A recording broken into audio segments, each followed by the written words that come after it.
Hi everyone, welcome to this webinar. I'm Whitney and I'm the head of media here at Ezoic. You may have heard me on the podcast or you might have seen me on Ezoic Explains. I'm in some of the YouTube videos. Today we are here with Doug Cunnington, who is the owner of Niche Site Project, which is a program about content, website, affiliate marketing, and SEO. And he also has a very successful YouTube channel. So today Doug is going to talk to us about some of the things he's done, niche sites and keywords. So Doug, hello and welcome. Welcome to the webinar. Thanks for having me. It's a pleasure to talk to everyone, and I'm glad, people are staying up late. They're from all over the world, so this is fantastic. Yeah.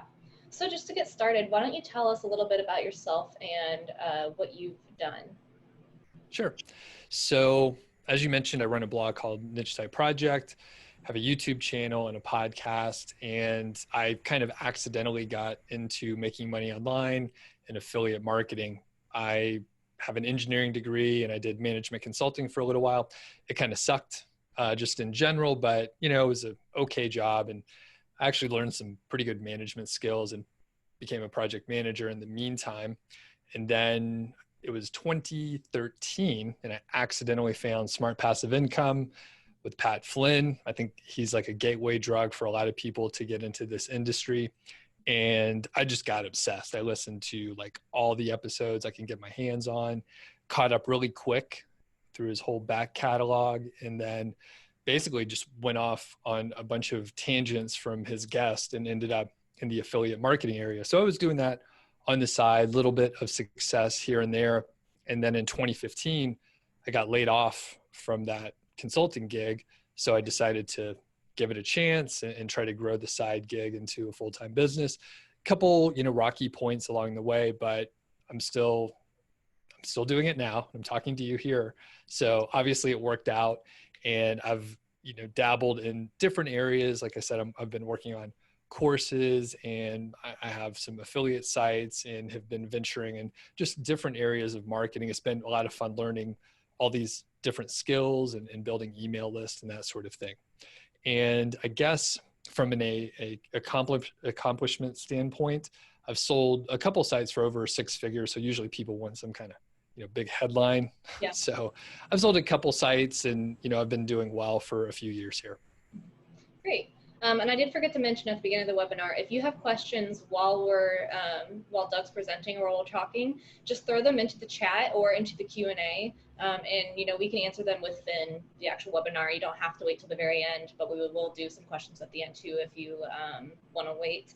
But yeah, feel free to throw those out here, and we can answer them as we're discussing.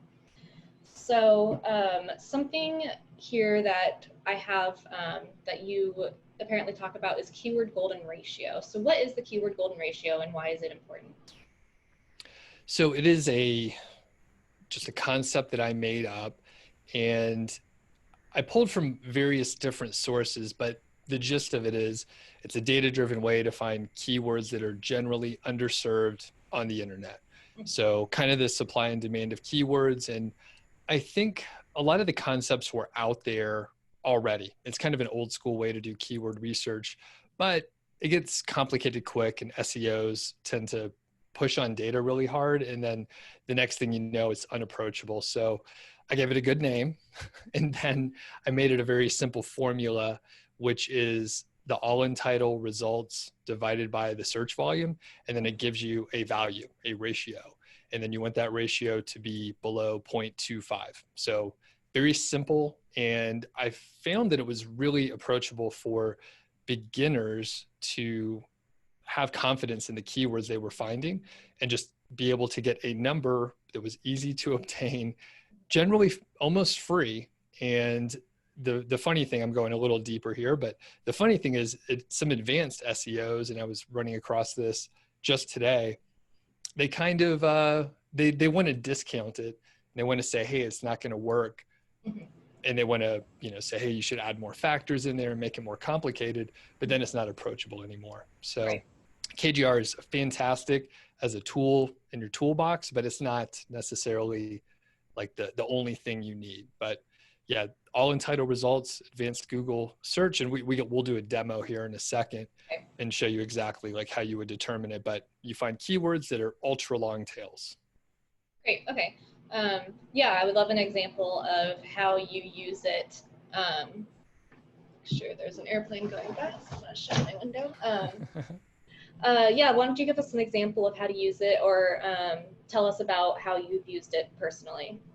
Okay, cool. So I'll give the example first, and I'm going to go ahead and start sharing my screen. So this is one of those, one of the points where we may lose everything here, but it'll probably be fine. Okay, so you can see the screen, right? Yes. Perfect. So as I mentioned, the KGR is the number of all entitled results divided by the search volume. And the search volume will be your local monthly search volume. So typically for a lot of people in the US, but if you're targeting a different market, it may be, the .uk.co or .ca, whatever.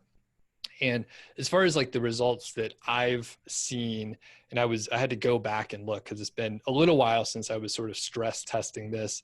And basically, when I first came up with the concept, I published 20 posts and it worked out pretty well. It took, a few weeks. And that's one of the cool things is usually when you post a KGR piece of content, it will often rank in like days or maybe a couple weeks if it happens to be a little more competitive.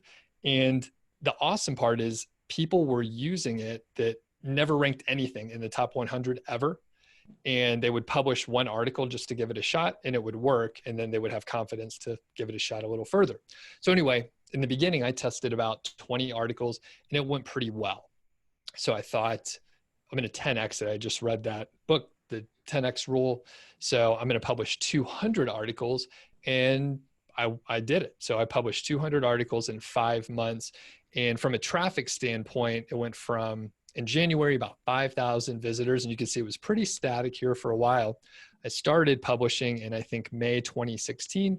And then you can see it was an 800% traffic increase up to 43,000 people in that December, which is obviously a good ROI. And this was, back before Amazon changed their commission rates in 2017 and again in 2020. So I actually went from $100 to 15,000 in that December. That would be totally different now. But at the end of the day, traffic went up a ton. And along the way, you can imagine publishing 200 articles in 5 months. You have to hire a few people and do a bunch of stuff, but that was part of it, part of the learning experience as well. So these were my results, and this is maybe atypical, but I've gotten a lot of reader email and viewer email where they've done it and they've done really well. In fact, just to give an example of a non-affiliate site, I do affiliate marketing primarily with some display ads. And one of my students, someone I consulted with, he has an e-commerce site and he basically got banned from running his ads on Google. So his traffic source disappeared overnight. It was unrecoverable. And he started publishing KGR content and actually got more traffic than he was getting, and he was getting it for free.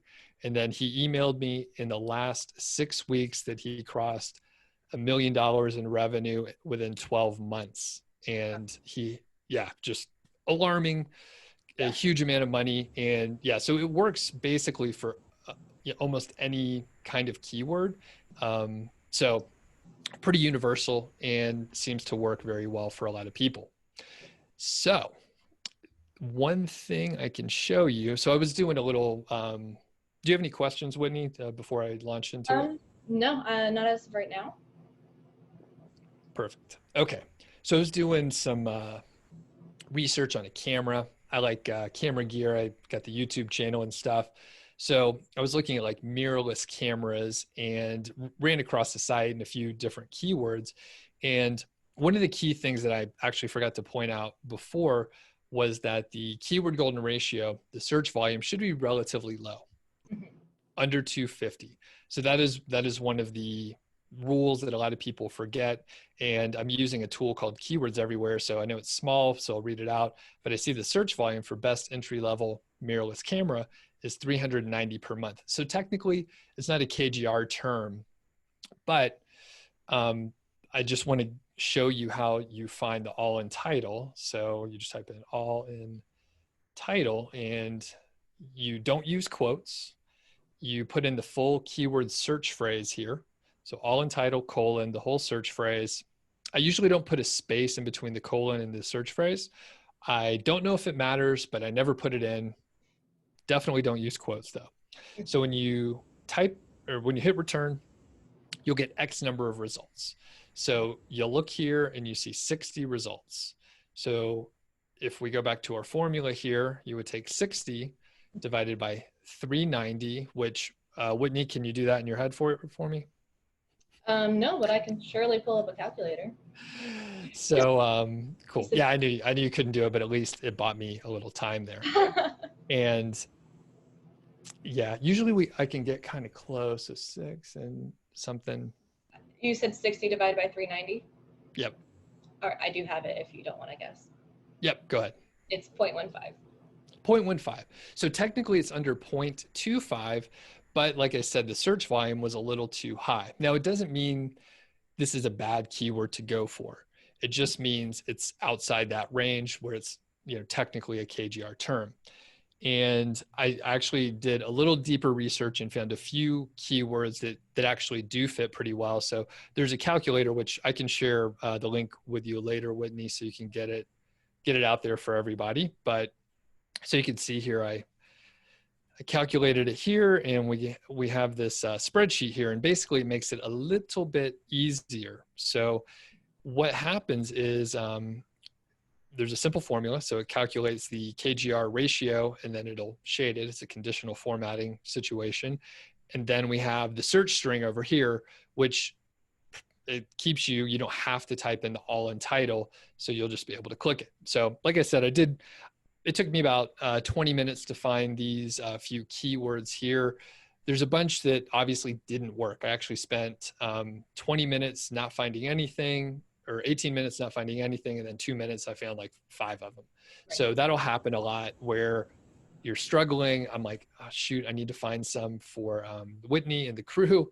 And then all of a sudden I found several after I stressed out a little bit. So I will pretend like I didn't do this one already, and that one as well. And I'll just Google best phone for vlogging. So I was kind of in the genre of cameras and such. So I was sticking with those.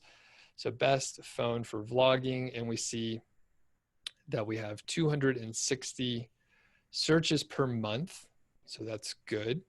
Actually, it looked like it went up. Like yesterday it was 250. Oh. But we'll pretend like it's 250, but it's 260 for now. Okay. So then all you have to do to use this spreadsheet is click on the link here, and then it sort of shortcuts it, and we have 28 results. So we could go type in here, 28, and we see it's 0.112, which is within our range. And I can actually, let's zoom in a little bit so it's bigger for everybody. So that is the general way that you go through it. And, quick note, even if the keyword search volume is 260, it's still acceptable here. And I want to emphasize that, you could be a little flexible with these. Obviously, search volumes can change. It's an average. Search volumes reported by any tool, that's an estimate. Any of those tools are using an algorithm. Some use a 6-month or 12-month or 18-month average, and it just depends on the tool. So, and depending on the tool, they may have much different ranges. And my advice is to just pick one tool and stick with it. I like Keywords Everywhere and KW Finder personally, but I also use Ahrefs and SEMrush for other aspects. And I kind of prefer the search volumes from Keywords Everywhere and KW Finder, which are actually either they're pulling from the same source and using the same algorithm, or they just happen to be really darn close. So that's generally how you find these keywords. And typically I will try to come up with some ideas on my own, try to come up with, product types. And I'm often looking for buyers keywords. So one of the best formats is best in the product name for the type of user or an application. So in these cases, it was the best phone for vlogging. So vlogging is the application, and it could be the best vlogging camera for teenagers. So that's the type of user. And you could apply that to anything. So running shoes for women, or running shoes for beginning runners, or whatever. And if you use that format, again, it's kind of universal for any kind of product. And you could apply it to, local SEO, different services, physical services, online products, digital products in general. So really universal. And I will stop there. That's kind of the way you do it. Great. We do have two questions here while you were talking. So we have there, these are figures from 2016. Will you be able to use the same strategy in 2020? Yes. So those stats are old. Those just happen to be, my personal stats. But if you, which I'll talk more about my YouTube channel, I think, but there are students of mine that are using it right now, and there's case studies and there's success stories from like the last 6 weeks or so. And I've kind of gotten away from just sharing exactly like what I'm doing or what I'm earning, because at some point it's like kind of unrelated. It's like I've been doing this for a few years, so it's kind of silly. I'm like, hey, it's so easy to do this, but it's kind of more practical if you hear from someone that's in your shoes, or similar situation, similar experience level. So yes, great question. Those are old stats, but it still stands up. And if you start searching around for KGR, you'll see a lot of case studies where people are like, it really works. Cool, great. And then from Tyler Benedict, we have, what plugin are you using to see search volume? Hey, what's up, Tyler? This is Keywords Everywhere, and it is a Chrome or Firefox extension. It is relatively inexpensive, but I really like the tool. There's a couple other features as well that they're just rolling out, and it used to be totally free, but some people created bots that were kind of abusing it. So the guys were getting a lot of trouble with just server fees. So they charge a nominal fee, and totally worth it. So definitely check it out, Tyler. Great. So people who are looking for keywords or niches to begin, it's probably daunting, and it also probably feels like it's all been done before. What are they all gone? Are all the keywords gone? Are all the niches gone? Yeah, they are. Yeah. So if you're just getting started, and I'm actually curious, so I see Michael runs a personal finance website. Tyler, I think pretty well versed doing bike rumor, but just curious, let me know your experience level, and I can kind of tailor the answer as well, and I'll come back around to it. But basically, I really am emphasizing multiple revenue streams at this point. So I talked about Amazon primarily, almost exclusively, for several years, because it worked really well. It's what people wanted to hear about, and that's exactly what I was doing. I was starting to dabble with more display ads and some more, creative options for monetization. But in 2017, Amazon changed their commission rate structure. It hit me really hard. I think I lost roughly 40% of my revenue. I was actually selling a site at the time, and it cost, multi six figures. It was kind of, it was sad.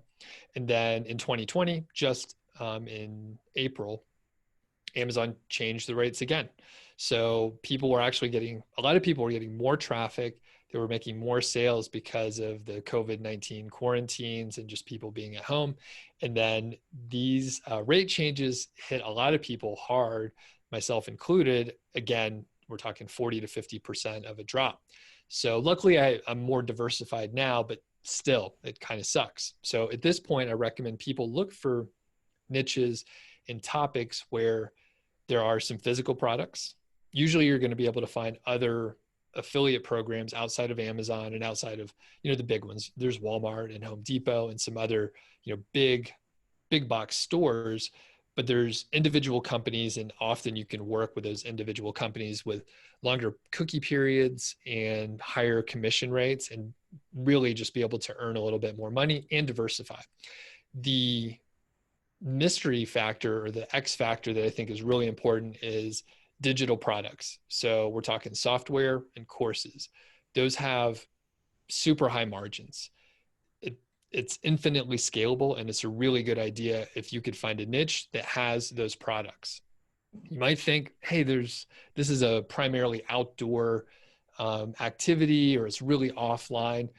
There are courses on all sorts of things and apps on those things as well. So on Smart Passive Income, a couple maybe months ago or weeks ago, Pat interviewed someone who has a course on raising goats. Okay. I mean, it's probably confusing. And Yeah. there were multiple courses on it, and those are probably pretty evergreen. Seems pretty offline to me. There was another course that she did on making soap out of goat's milk. Okay. Pretty obscure. Yeah. But, there's courses on lots of things. And I think if you could find a niche that has them, you're going to be in much better shape, because often the margins are so high. You'll be able to earn some as an affiliate, basically, because the margins are so high. The course owner has a lot of leeway. They have some extra money to pay their affiliates. So the other thing is there's always room. So when I first started, it was like affiliate marketing is too crowded. Like every niche is too crowded, and podcasting or blogging is too crowded. Like everything's too crowded. YouTube's too crowded, whatever. But there's always people starting and carving out their little spot. So there's always room, and it's not easy by any means, but there's always room to carve out your spot. Great. We have another question from Tyler Benedict. Does the keyword research in KGR strategy work the same, better, or worse for a large site like Bike Rumor that already has a ton of traffic that can cover a wide range of niche subjects, albeit within a single category, cycling in this case? I think so. Yes, I think it can work pretty well, especially for those very specific topics. I think one thing, Tyler, you'll have to maybe look out for is keyword cannibalization, where you have a lot of content already, you're already getting a lot of traffic, and you just want to make sure that you're not pulling traffic away from a piece of content that's already serving its purpose. But I think what you might be able to do, because you're not a beginner, Tyler, you potentially can find those KGR terms and put them into an article that's already doing really well, where it's a subtopic. So really you're kind of using it as a, quote, secondary keyword. Maybe some stuff that you're already doing, but it can work really well, even on big sites that already get a lot of traffic. So I would test a little. Great. So if anybody else has any questions about KGR or about niches and keywords, feel free to ask those in the chat or in the Q&A. Oh, we do have a Q&A actually. I just saw that. Yeah. So I use Ahrefs and find a lot of success when I write about products and services. My reviews do really well. I have trouble competing for more general search terms. Would you say the strategy you laid out is best for those Amazon type sites? My site in YouTube earns money from Ezoic, affiliate marketing, and only a little bit of Amazon. For those who are new to affiliate marketing, I would recommend Flex Offers and CJ. I joined them many years ago. Cool. So basically, it'll work for any kind of site, and I think it will probably also work. You can't actually get the keyword search volume from YouTube, although you may see some tools that give you a search volume. I don't think, to my knowledge, I don't think YouTube releases those. But anyway, it should work. It doesn't matter if it's an affiliate site. That just happens to be the area that I play in. But I've gotten success story emails from lawyers, and they said, hey, we started publishing content and we're starting to get more traffic and some leads coming to our website. I'm actually interviewing someone tomorrow morning who he's an agency owner, and he started publishing content on, actually, he didn't disclose the type of site, but it was for a client.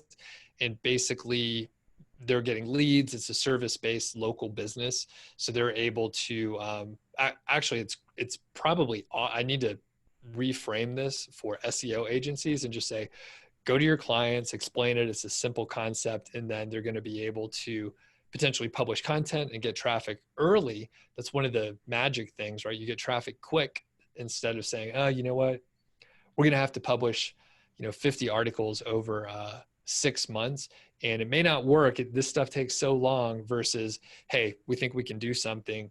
It's going to be, fairly inexpensive. We could test it with 20 articles, and then I think we're probably going to see results. Great.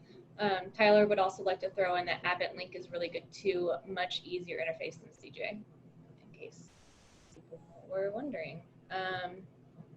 So feel free to keep throwing in those keyword research and KGR strategy questions, but we're going to move on now to how do you go about finding new good keywords or topics that may be different than what you'll find out there as general advice? Sure.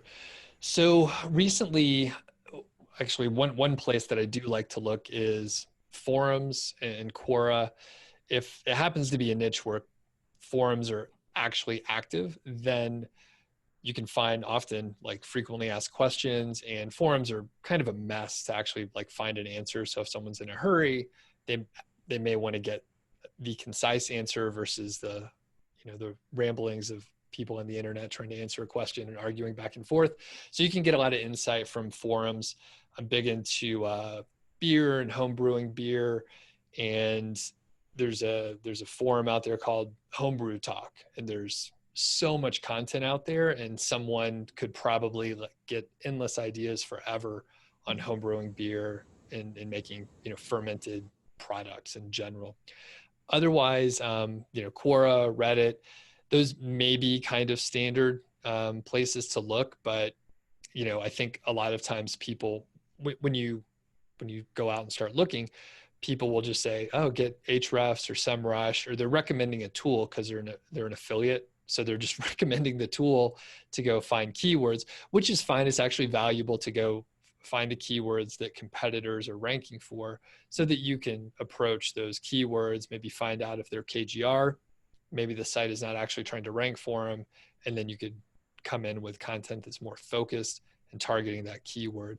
So those may be standard, but honestly, Whitney, I'm too close to it now. I don't even know. Right. I'm not sure. Do you have an example that you've used these strategies in the past or recently? So I will lean back on the spreadsheet that I was sharing before, because I think it actually has some specifically. And so back to the beer topic. So what do I need to brew beer? And these numbers may be a little old. Search volumes change over time. And how to use a racking cane, how to build your own kegerator, for example. And some of these, obviously the numbers are too high here, but there's a couple that do work out.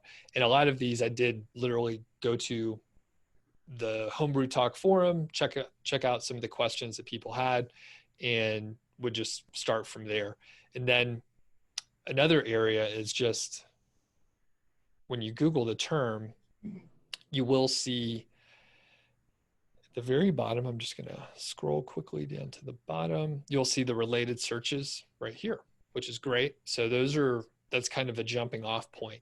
Yeah. So I do use tools, but sometimes I actually just like to hop over to Google, find related searches. Those are fantastic. And people probably noticed Keywords Everywhere does put the related keywords and the search volumes up here for you. And people also search for, so all kind of in the same vein. But one of the other things is you could do, say, best, we'll do brew kettle, and then again, for, and then you get the autocomplete here. So those are great ones to go after as well. Best installation for a brew kettle. So you start finding these like different pockets of just the internet, I guess, and where people, there's homebrew talk right there. So how to insulate a boil kettle, and then kettle insulation for blah, blah, blah.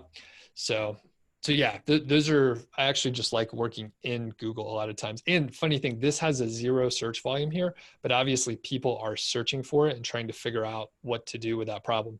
Definitely obscure, but I would probably still go for that because I know people are searching for it. It was a Google auto suggest, and there are products that you can recommend, and you'll probably get a lot of long tail keywords.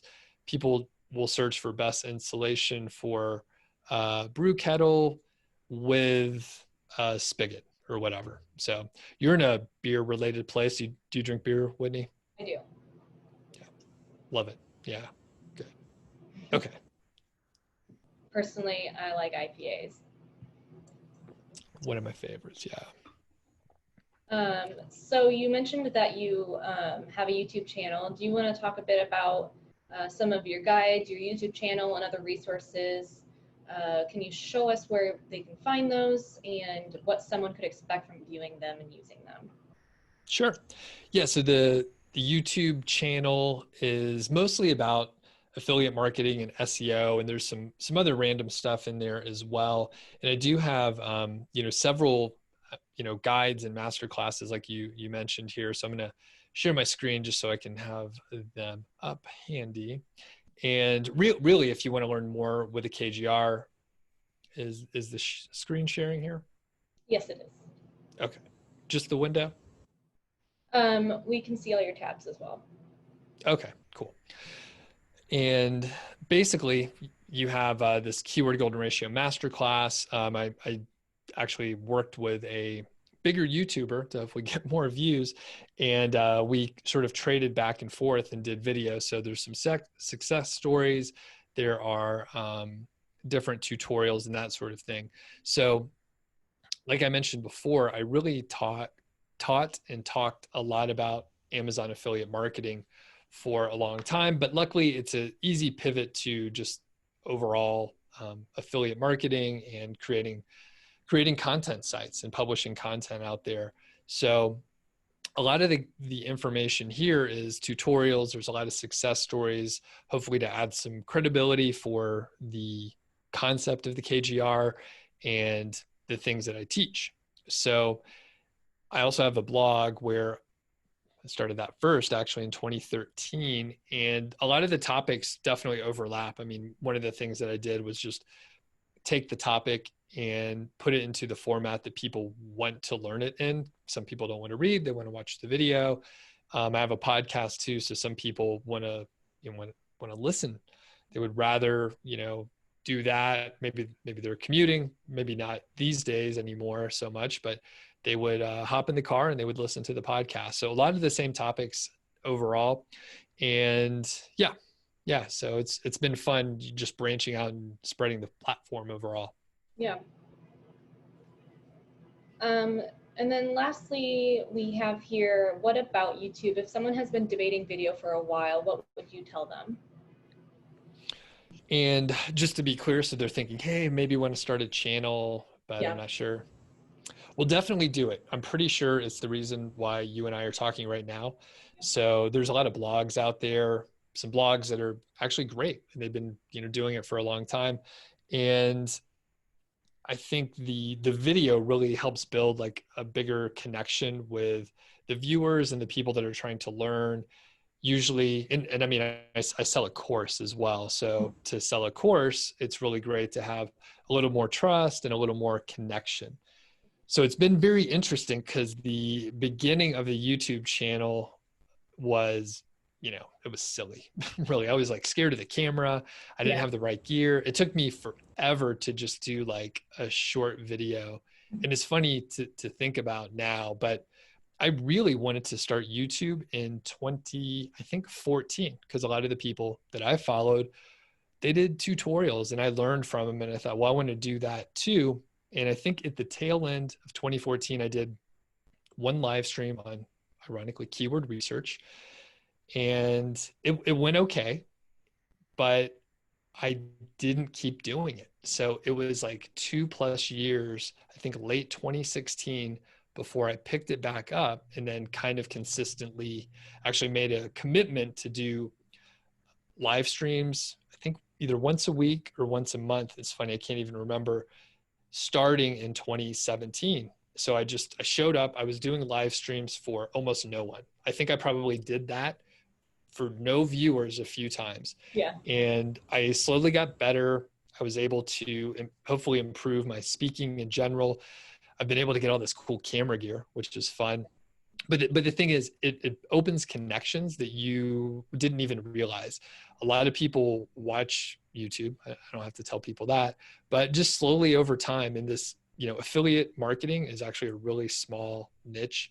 And I've just slowly carved away at exactly what I wanted to produce.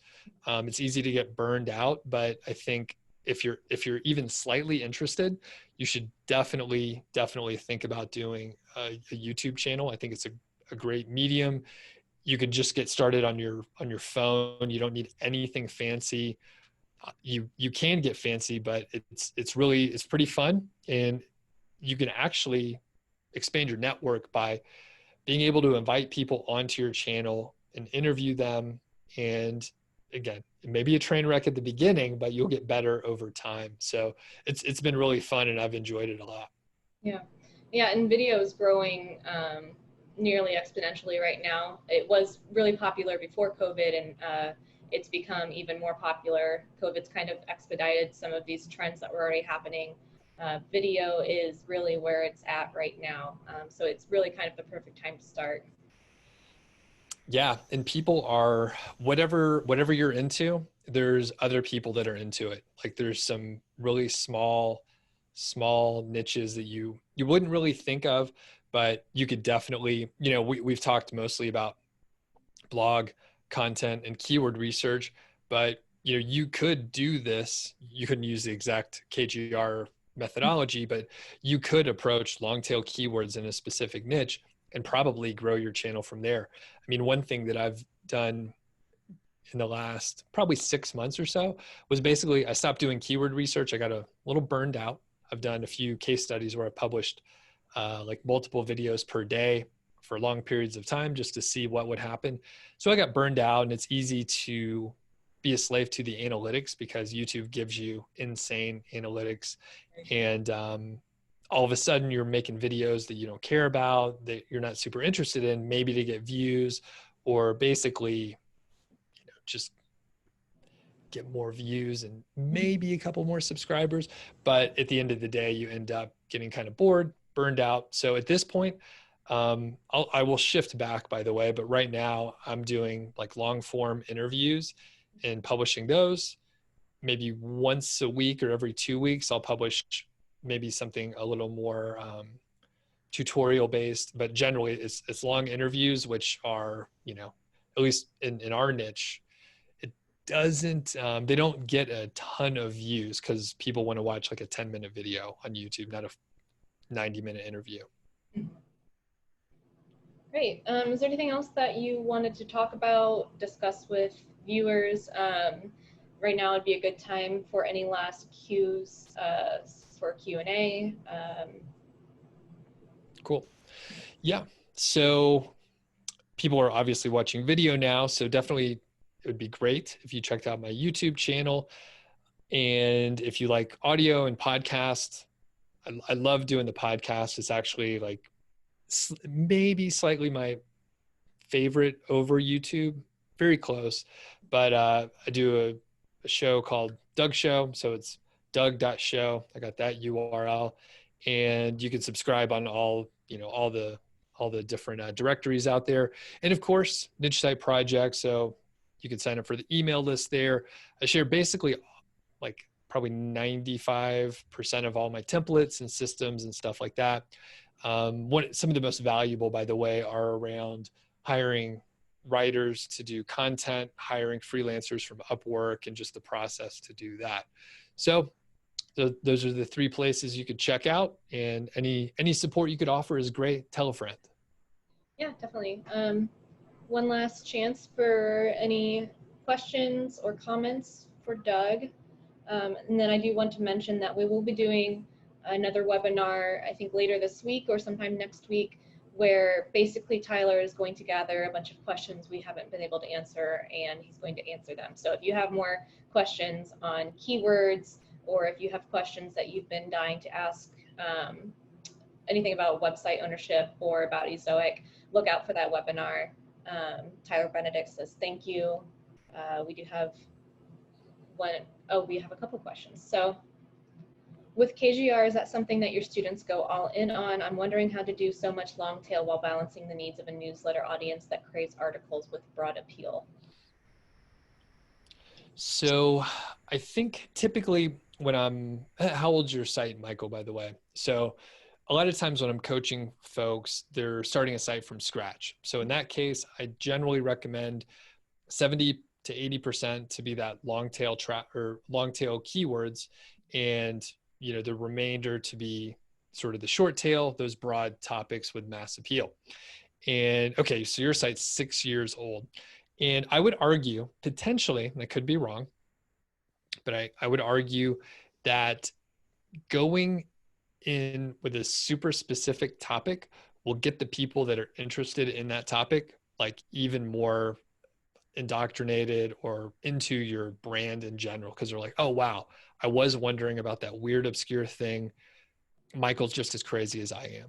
So you have to balance it. And yeah, if your newsletter and the audience really wants the broad topics, you probably should obviously do that most of the time.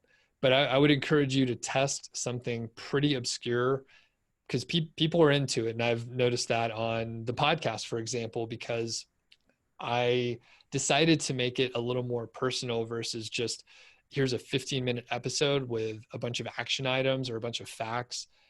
Kind of sterile. I actually hate those kind of podcasts. So I end up talking about beer or maybe having a beer while I'm recording, or just things that are more casual, or talk about books that I'm reading that are unrelated to business at all. And what I found is people email me about those weird, obscure items versus the, sure, people like the other topics as well, but it's cool when people reach out and they say, oh man, it was great when you talked about that. I've experienced the same thing. So I would give it a shot. Okay. Michael, he has another question. Yep. Do you have a set YouTube upload schedule, like 2 times a week? So right now, I think I'm doing